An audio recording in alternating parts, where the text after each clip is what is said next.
Before air conditioning existed, before thermostats, before electric fans, before any of it, people still survived brutal summers.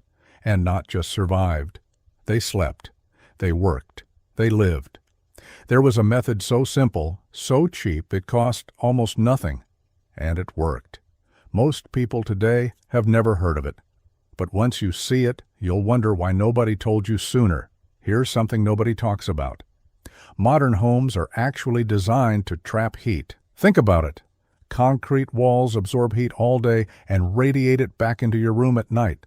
Dark rooftops pull in sunlight like a magnet. Sealed windows block the one thing that could actually help you: airflow. And the solution we've all been sold.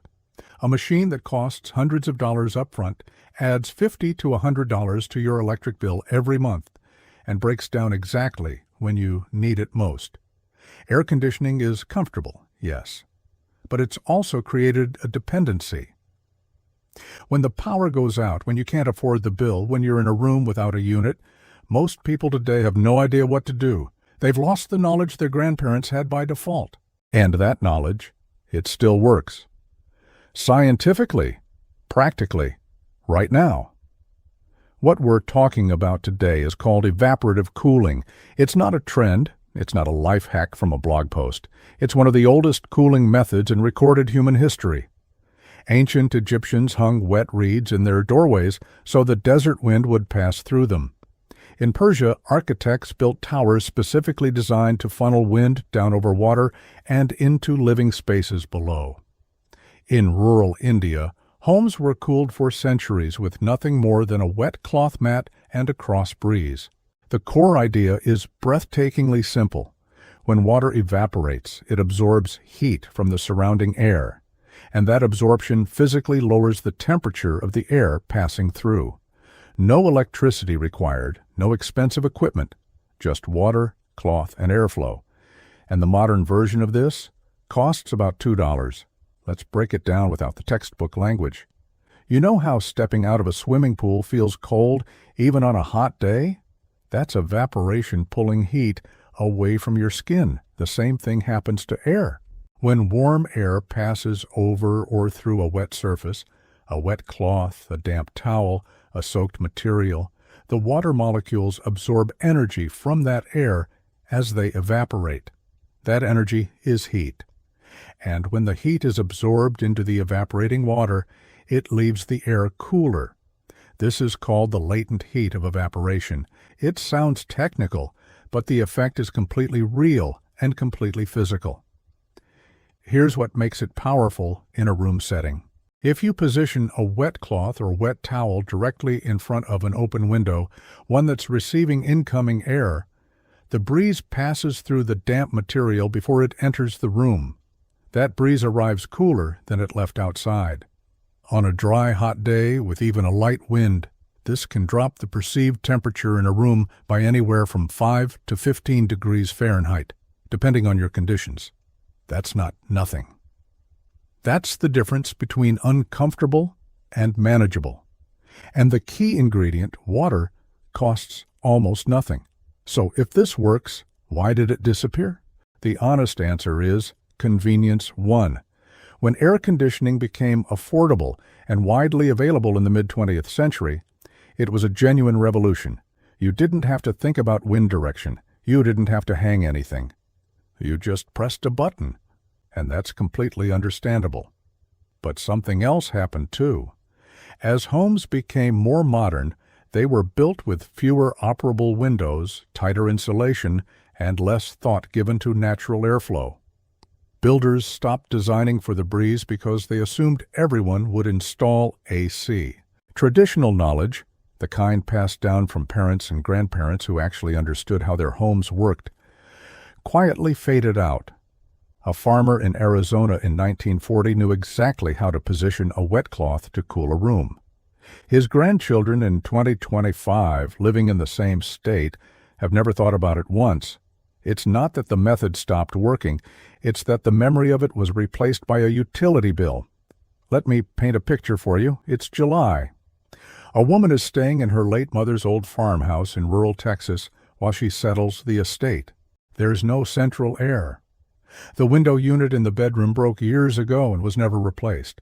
It's 94 degrees outside. She finds an old handwritten note tucked in a kitchen drawer. It's her grandmother's handwriting. It says, "Wet the sheet, hang it in the south window, open the north window 2 inches." She almost laughs.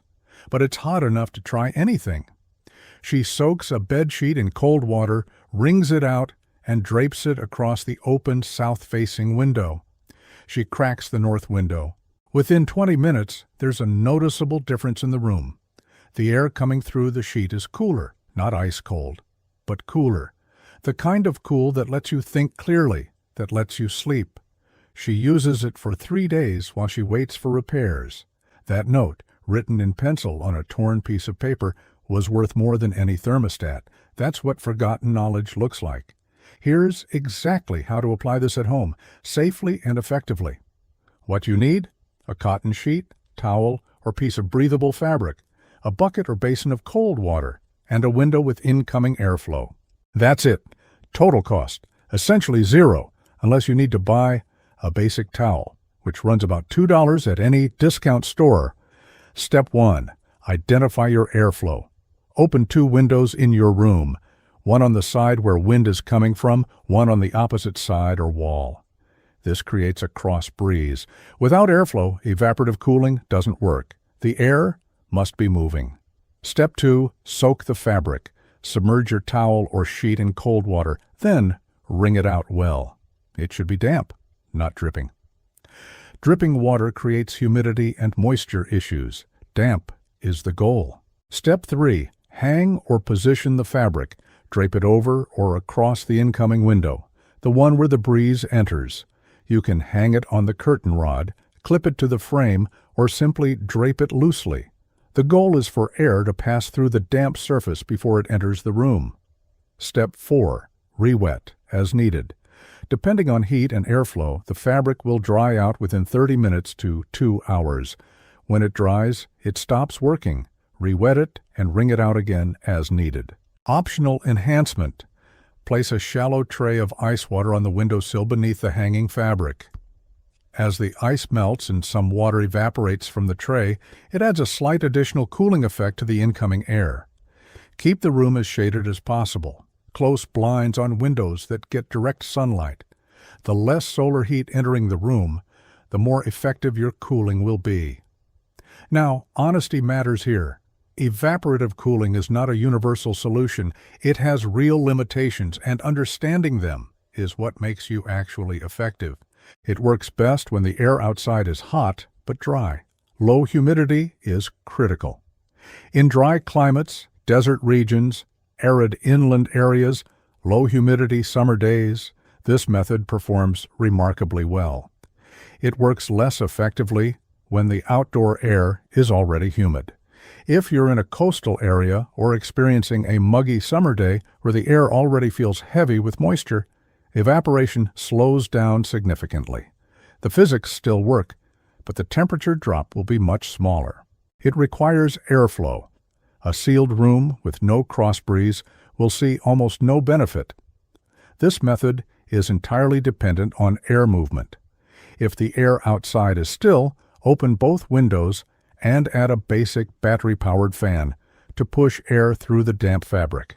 It is not a replacement for air conditioning in extreme heat events for vulnerable individuals, elderly people, infants, or anyone with heat-sensitive health conditions, or in climates where outdoor temperatures exceed 105 to 110 degrees and humidity is also elevated. Think of it as a powerful tool in the right conditions, not a silver bullet for every climate. There's something quietly powerful about learning that your great-grandparents had answers we've forgotten, not because old is always better, but because it means you're not as helpless as modern convenience has trained you to feel. A power outage doesn't have to mean misery. A broken AC in July doesn't have to mean panic. A tight budget doesn't have to mean sweating through the night. A damp towel and an open window. That's the whole thing. This knowledge didn't disappear because it stopped working. It disappeared because we stopped needing to remember it. But you remember it now.